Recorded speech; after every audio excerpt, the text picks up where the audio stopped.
Chapter 5 The real world. Su Chongqing wasn't sleeping very deeply, but rather in a light sleep state in which he could vaguely perceive his surroundings while asleep. This was a skill that Su Chongqing had unknowingly developed in the past, when he felt very insecure while sleeping and was often in a half-asleep, half-awake state. When Su Chongqing was very young, his parents disappeared for unknown reasons, leaving behind a considerable fortune. He was adopted by a cousin he didn't know at all. At first, the family treated Xiao Chongqing fairly well because of their wealth, but as time went on, he felt that the family looked at him strangely and ignored him as Su Chongqing was very intelligent from a young age. He knew that no one would be surprised if a person with a terminal illness died, and the inheritance would naturally fall into the pocket of the adoptive parents. Su Chongqing suddenly opened his eyes from his sleep and heard footsteps coming from the hallway outside the door. The footsteps were heavy, wandering back and forth. This must be a zombie. It seems to have sensed Su Chongqing's presence and is searching for his location. Su Chongqing quietly picked up his phone to check the time. 4:50. It's still early.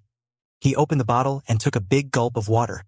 The cool and refreshing sensation spread down his throat, and his mind slowly cleared as Su Chongqing took out his phone and glanced at the number of survivors. Number of survivors: 9 billion as expected. Another 500 million people died, but the rate of death was clearly decreasing. It started with 500 million people dying in the first few hours, but later it took only one night for 500 million people to die. The first group to die, aside from the lucky ones, were those completely unable to adapt to this post-apocalyptic world: the elderly, children, the disabled. Su Chongqing originally belonged to this category as well, but he pulled through. It's still early, and the zombies might still be in a state of increased speed. To be on the safe side, Su Chongqing decided to wait until the sun was fully up before going out. Su Chongqing opened the forum, and a popular post caught his attention. Zaifenken Yu, last night, I looked out the window and saw a mysterious shop with its lights on downstairs. I swear I've never seen this shop before, and this morning it disappeared again. Reply 1. OP, are you having hysteria? How could there be a brightly lit store here at night? I can't see any light at all. Reply 2. That's scary. Could it be that I encountered a ghost or something? Reply 3. Even if it's true, I wouldn't be particularly surprised because it's illogical for us to be placed here in the first place. Reply 4. Actually, I think I saw it too. I don't know if I'm in the same place as the original poster. I thought I was hallucinating. Reply 5. What a coincidence, I saw it too. Through the replies to the post, Su Chongqing learned that many people had seen this mysterious shop that was out of place with its surroundings, ruling out the possibility that they had all seen the same shop in the same place. This shows that this is definitely not a special case but rather a common situation. Could it be something like a discount shop or a point store? If there's a discount shop, then it's reasonable to have a store with regular prices as well. That no one on the forum has reported going into the store yet, but Su Chongqing is certain that someone has already gone in, they just haven't said anything. Of course, all of this is just Su Chongqing's speculation. We'll have to see for ourselves to know the truth. The sound of footsteps pacing outside the door kept echoing as the sun rises. The dilapidated city gradually comes into light, with slivers of light shining through the cracks in the small doors. A zombie wearing a tattered bright red mandarin jacket was pacing back and forth in the corridor. It seems to be searching for something. Bang! The door behind the zombie was kicked open with a thud. Su Chongqing appeared behind the zombie with a steel knife, and before the zombie could turn around, he slashed it across the head. Blood splattered everywhere, the steel knife embedded in the skull, and the zombie was killed by Su Chongqing with a single blow. Kill zombies and gain 10 points. That's truly a powerful force. Su Chongqing killed the zombie without much effort.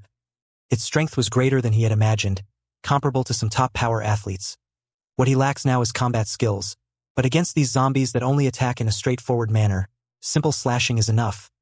After that, Su Chongqing began searching for supplies on this floor to see if there was anything useful. Even if he didn't need it, he could sell it for points. Every room was a mess. The cabinets and drawers had been opened as if they had been ransacked before. Opening the drawer, I found a dusty glass with a cartoon character I'd never seen before printed on it. Opening the drawer again, I found a notebook with yellowed pages, seemingly a work record report, hundreds of pages densely filled with handwritten notes. After searching 2 rooms, Su Chongqing still couldn't find anything useful, but he patiently searched each room one by one, hoping to find something useful. In a corner under a table, Su Chongqing found a cell phone that wasn't broken, but had no battery. The brand of the phone was one he had never seen before. A private diary was also found in a closed cabinet. April 4th. The company's performance is getting worse and worse. I guess it's going to go bankrupt. Haha, why do I feel schadenfreude? If the company goes bankrupt, won't I become an unemployed vagrant too? April 12, the boss gave us an unidentified pill, saying it would help us stay more efficient and work longer hours. How could I possibly eat such a strange thing? April 15, my colleagues who had taken the pills started working overtime like robots.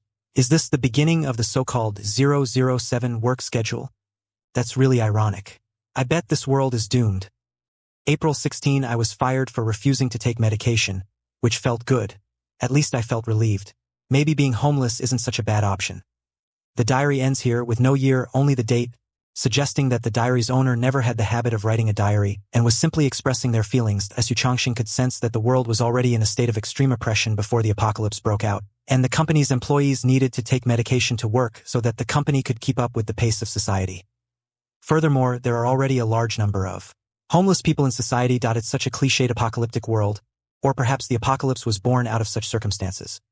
This is the real world, and it is most likely like this. Su Chongxing made this judgment based on various details. He was also lucky enough to find 2 bags of chocolate cookies, the expiration date of which was unknown.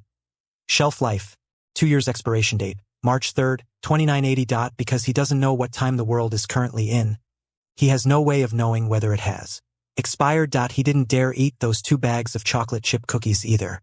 It would be very dangerous in this environment if he got an upset stomach. Besides, with the discount shop there, he shouldn't lack food for a while. As Su Chongxing planned to sell the 2 bags of local specialties on the forum in exchange for points, and then posted a message. Lucky kid. Collected 2 bags of chocolate cookies, 50 points per bag. First come, first served. Picture during this period, food was scarce for everyone, and basically no one was selling food, let alone exchanging food for points which were not of immediate use. The post had barely been published when it received a large number of replies. Starry Sky, you're awesome, you already have extra food to sell. It's a pity I only have 20 points so far. Mediocre. I'd like to exchange points. I happen to have 100 points. Clever little. Where did you guys get so many points? I only have 10 points so far. 24k big sweet potato. Friendly reminder, killing a zombie earns 10 points. Su Chongxing directly traded with Mediocre, exchanging 2 bags of chocolate cookies for 100 points. Mediocre repeatedly thanked Su Chongxing for his generosity, enthusiasm, and kindness, as if he had gotten a huge advantage. This made Su Chongxing a little embarrassed because he knew that he was the one who had actually benefited. As Su Chongxing hesitated for a moment but still reminded him. These 2 bags of cookies are very likely to have expired a long time ago, so there is a high chance that they will make you sick. My friend, please be careful. Mediocre. Thanks for the reminder, but I haven't eaten anything yet. Diarrhea is better than starving. After completing his search, Su Chongxing prepared to leave. Although staying here was relatively safe in the short term, it was definitely not a long-term solution. Since he didn't have a backpack, Su Chongxing simply gulped down the last bit of water in the bottle, feeling a slight bloating in his lower abdomen, as if he couldn't handle the food. Holding the steel knife, he walked towards the stairwell, intending to clear it floor by floor. This was a more reliable method, and as long as he faced no more than 2 zombies at a time, there wouldn't be too much of a problem. As they approached the next level, Su Chongxing could hear the zombies' involuntary roars, low and hoarse, as if they were filled with immense pain. As expected, there were still zombies on this floor.